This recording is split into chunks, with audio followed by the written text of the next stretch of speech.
the wave of debilitating strikes across the rail system in the UK stems from this broader context of public sector unrest, driven partly by economic pressures such as the cost of living and stagnant wages, and partly by the rail industry's desire to bring down the last government. And the rail industry was particularly impacted by the cost of living and the stagnant wages, by these dynamics exacerbated by the lingering effects of the COVID-19 pandemic, which saw a significant drop in passenger numbers and revenue.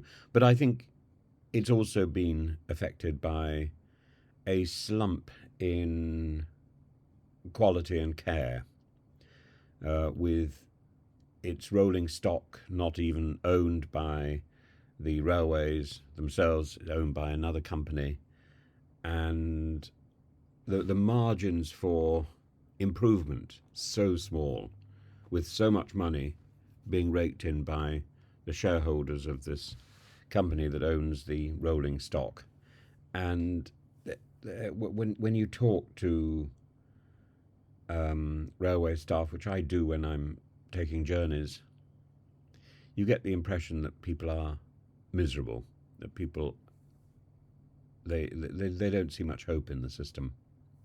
Three major unions, ASLEF, RMT and TSSA, initiated strikes in the summer of 2022, demanding pay increases that would help their members cope with rising inflation.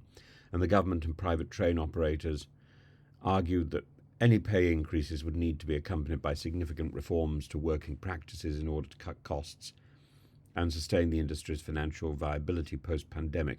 The unions, particularly ASLEF, were resistant to these conditions, viewing them as a threat to their members' job security and working conditions. And after more than 2 years of sporadic strikes, intense negotiations, completely unreliable train systems, the recent success in rail talks has marked a significant turning point. The government's offer of a 14.25% pay rise over 3 years is a considerable increase on the 8% offer that was given earlier, which ASLEF rejected due to the attached demands for working practice reform. The breakthrough in negotiations came when the government dropped these conditions, offering ASLEF what it described as a clean deal focused solely on pay. I think the breakthrough really came with the change in government. And this deal, which includes a partly backdated pay rise, 5% for 2022 to 2023 financial year, 4.7% for 2023 to 2024, 4.5% for 2024 to 2025, was presented by ASLEF's leadership with a recommendation for acceptance. The leadership's endorsement of the offer is significant as it indicates a shift from hardline defiance to something that suggests acquiescence. If demonstrated, if accepted, if this offer is accepted by ASLEF's members, and the impression is that that is going to happen, the agreement will mark the end of the longest-running pay dispute in the recent history of Britain's railways, and could set a precedent for how future disputes might be resolved in other sectors. The resolution of this dispute would also conclude one of the last major public sector pay disputes in the UK, following similar resolutions in the healthcare sector with junior doctors. But again, the resolution really is the political resolution of a new government. However, the deal has not been without its critics. There are concerns, particularly from the Conservative Party, that the absence of reforms in working practices will lead to increased financial pressure on the railway industry, potentially resulting in higher fares or greater taxpayer subsidies. But who cares? If it actually results in trains running on time, then maybe it's worthwhile. But the last 2 years have been pointless, because you can't rely on the train actually running, let alone getting to its destination on time. And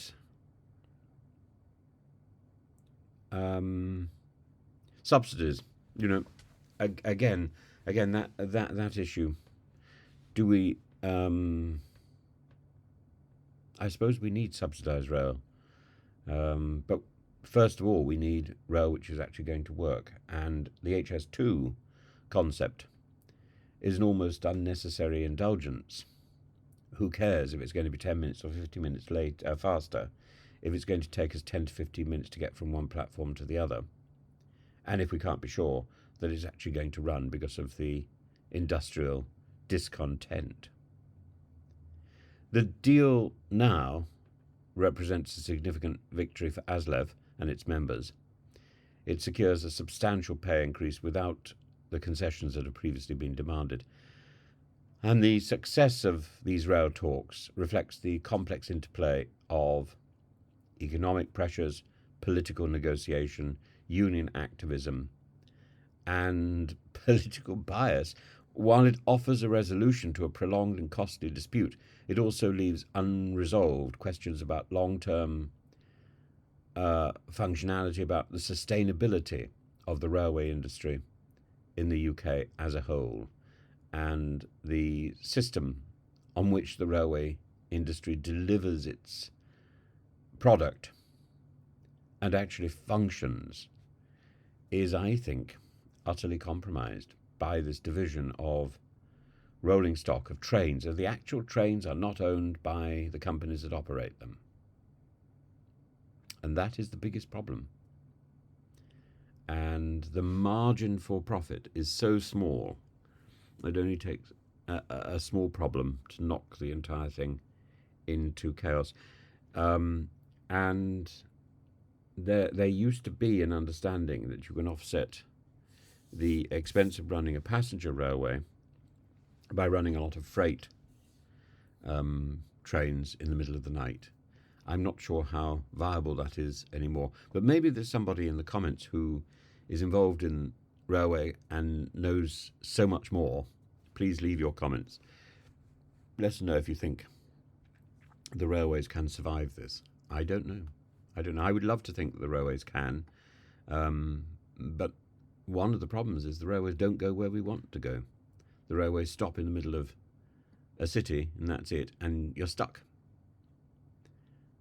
And, you're then relying on taxis, which often aren't there, or buses, and again, that's nonsensical. Our system of public transport doesn't link together anymore. And while freight might get from one place to another, human beings struggle. And a journey which in the past you could have relied on taking, you could have been sure that it was going to get to its destination at a particular time. Now you can't. And that effectively squanders an entire day for a simple journey, which you could have planned. You can't plan now. That's my experience. I'd love to know your experience, but I find railway travel at the moment, even simple trips, a nightmare.